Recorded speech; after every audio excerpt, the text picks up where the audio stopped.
Hi everyone, this is Sarah the Catholic Homemaker. Today I'm showing you another Lenten meal, and it's with wild-caught sockeye salmon once again.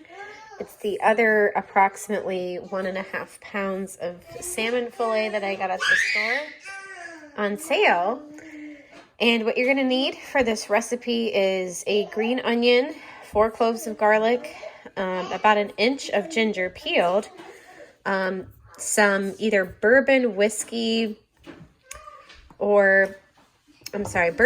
whiskey, salt and pepper to season, soy sauce, tamari, or you could also use coconut aminos to make it paleo, and avocado oil. So I'd like to welcome everyone to my channel, and I would love it if you considered subscribing to my channel so we can continue to grow this community. Also hit the thumbs up button if you like this video, and let me know below what your favorite way of preparing salmon or your favorite Lenten meal is. I would love to hear more ideas to expand our family's meal repertoire. So also share the video, and all these things just help more people to see the video. So the first step is to salt and pepper the salmon on each side. So I'm going to go ahead and do that. The salmon is now salted and peppered on each side. You want to be a little careful about the salt because there is soy sauce or coconut aminos in this recipe, so it will naturally be more salty. And so just lightly salt it. I've already mixed together the avocado oil, the soy sauce, and the whiskey. So what you're going to need is an 1/8 of a cup of avocado oil, a 1/4 cup of organic soy sauce, tamari or coconut aminos, and a 1/4 cup of bourbon or whiskey. I guess Scotch could also work, but bourbon I think is the best tasting. So I've mixed that. I've also prepared the ginger and garlic a little bit. I'm actually going to put the garlic through a garlic press. You could do the ginger through a garlic press as well, but this kind of feels a little drier to me, so I'm just going to chop it finely or mince it with a knife, and then I'm going to slice this green onion, and I'll be right back. I've minced and chopped up everything and mixed it all together in my Pyrex dish here. And now I'm just going to pour it right over the salmon. So ideally, a lot of chefs would probably tell you to just marinate this in a Ziploc bag or a plastic bag.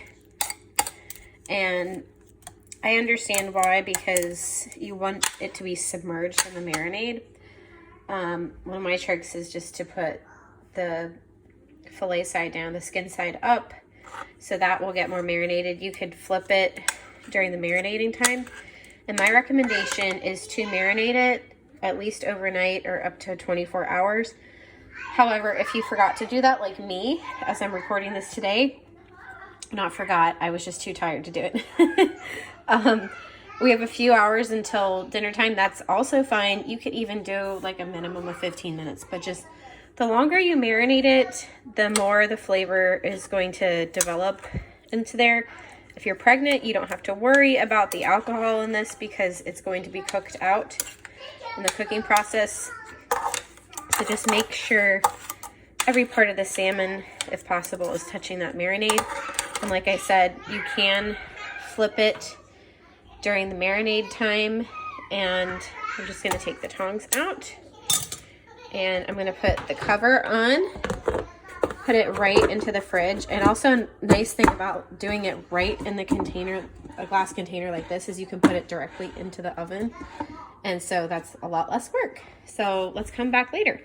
The salmon has been marinating in the fridge for over 3 hours now.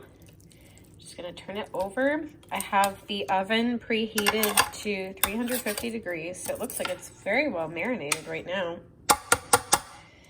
And we're also gonna I have some beef broth going in here along with some salt, garlic powder, and cardamom. I'm gonna add some butter as well. And I'm going to add some rice. This is rice from, basmati or jasmine rice. I can't remember which one. And it's white rice, but I ran it under hot water until it was clear. That's a traditional way of preparing rice.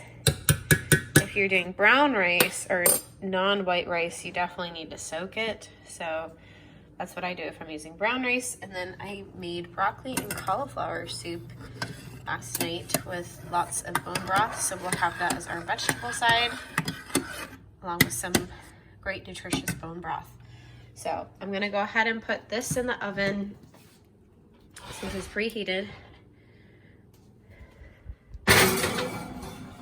And set the timer for 15 minutes and see if that's long enough. If it's not long enough, I would recommend maybe up to another 5 minutes, but depends on the thickness of the salmon, of course. The salmon I had to cook for an extra 5 minutes, so it cooked for 20 minutes at 350 degrees, but you always have to keep an eye on fish, so I would just modify it based on what's happening with your fish.